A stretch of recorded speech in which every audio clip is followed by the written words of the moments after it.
Yours faithfully, Charles. Your loving daughter, Anastasia. Love, Olga. Yours truly, Orlov. Signed, Mr. Charleston. My dearest Miss Anastasia, I trust this letter finds you in the best of spirits, though I must confess that being apart from you has left me in a state of utter disarray. I have been in Valencia for what has felt like eons, attending to matters long overdue, yet no obligation can stop me from yearning for your presence, my beloved. No distance can diminish my constant and unwavering feelings for you. I remain hopeful that our proposal shall receive positive reactions from both our dear fathers. After all, it would be a suitable match, both profitable and beneficial to both of them. My only concern rests in whether your dowry will satisfy the wants of my father. He is indeed a gay-minded man, and I trust your father will be able to prove equal to such expectations. Yours faithfully, Charles. Dear father, My dear father, I reminisce fondly about Moscow. I'm learning so much during my time on the Grand Tour, exploring different places across the European frontier for my education. Though I have encountered the most unkind men who gape at the mere presence of a woman pursuing some semblance of education. I hope this letter finds you in good health. With the information I hold, I hope to raise your spirits to great heights. Yes, I've also mingled with the most pleasant gentlemen. I have developed a connection with the youngest daughter of our family friend, Mr. Orlov, The son of your dear friend, Mr. Charleston. and I would love nothing more than to marry her. She is a wonderful woman. Please forgive me for not confiding in you sooner regarding my romance with him. I can assure you, we have been with a chaperone during the duration of our conversations. Please, do not be alarmed at our decision to wed. I understand there are matters beyond affection alone. Now, while my feelings for her are sincere, I would not wish to act hastily and make a proposal without further knowledge. My love for him contains no limit. Mr. Orlov's fondness for games may not have left his accounts in the best condition. For that reason, I have not made any declaration. Father, might I ask if you would be willing to inquire with Mr. Orlov himself, so as to address the dowry? I would not wish to behave improperly, particularly in a relationship of such long standing. I cannot imagine my life without him. I wish for your full support and long to see you again. Dutiful progeny, Charles. Your loving daughter, Anastasia. My dearest Anastasia, I'm ever so glad to hear your feelings towards Mr. Charleston. I do quite favor that young man, and his family is that of a respectable ranking. His father and I were well acquainted in our younger days, during our time during equestrian pursuits. Oh, what a time it was. If you are certain that this gentleman is the one for you, I shall be willing to provide for your dowry. I am well aware that their family is comfortably suited, and I trust I shall be able to meet any expectations they hold.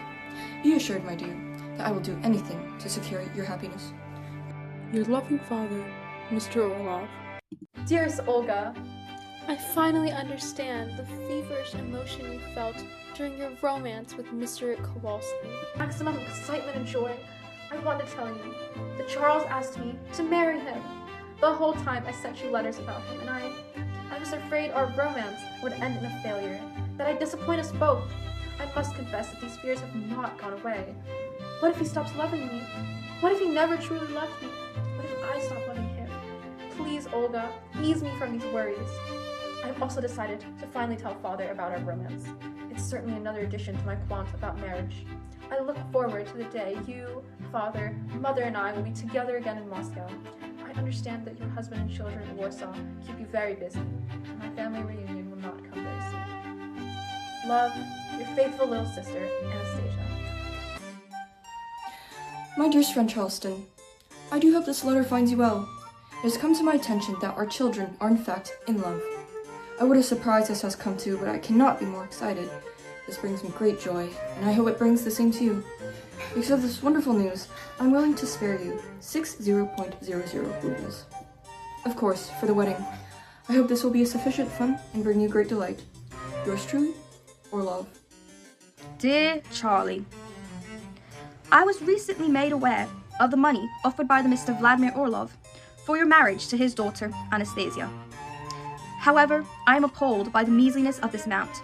It seems our interactions at all those equestrian races over the years was only a front for the family's low income. My respect for the family remains level. However, I cannot permit you to marry their daughter. She's simply an impoverished girl, and it's not a fair match. Do not be angry with me. I only wish for the best for you. My dearest Anastasia, I trust you well, and I know for a fact that you will be well taken care of under the watch of Mr. Charleston.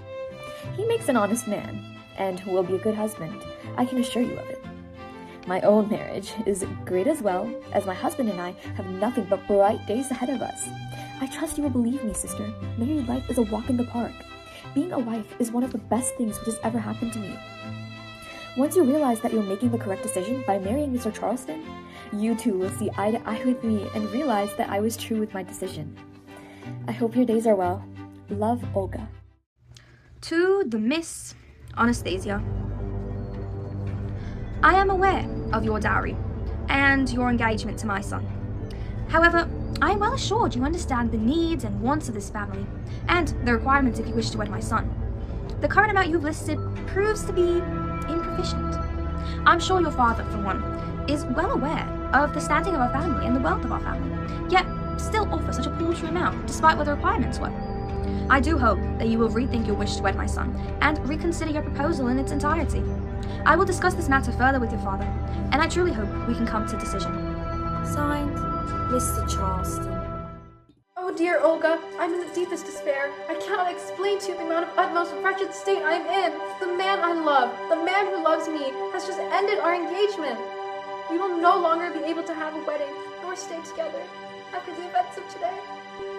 My beloved Charles explained that the money our family has is simply not enough for him, and he cannot accept such a low dowry.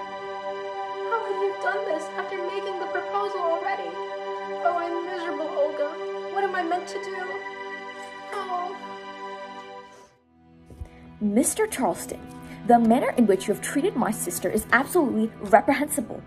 I am not to believe that you have come to such means as to consider my sister a matter of money instead of love. You think with your pocketbook, not even your heart.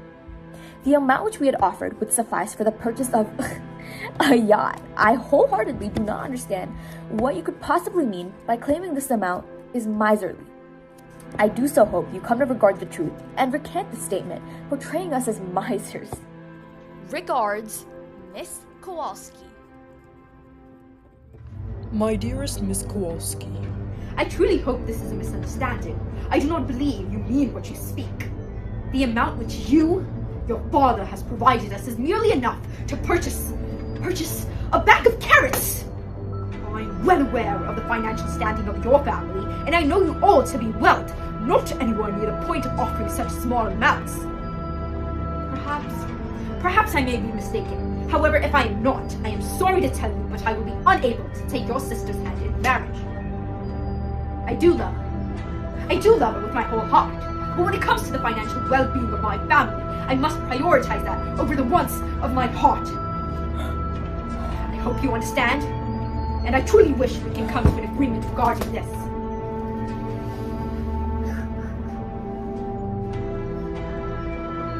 Well wishes, Charles. Hello, Charles. I suppose this is a consequence of a relationship between a Brit and a Russian? There are simply too many distinctions that you seem to miss. In Russia, we utilize commas instead of periods as thousand separators, and vice versa for decimal separators. With the unfortunate folly of all communications having been rushed through letters exclusively, I suppose the true offer has not been made clear. I believe you need to reconsider the quality of your education. We are insulted that you would believe that the Orlov family would offer only 60 rubles as dowry. My father intended to offer 60,000. Now that this misunderstanding has been resolved, please reconsider the commitments you have made to my sister. She is absolutely distraught. Signed, Miss Kowalski.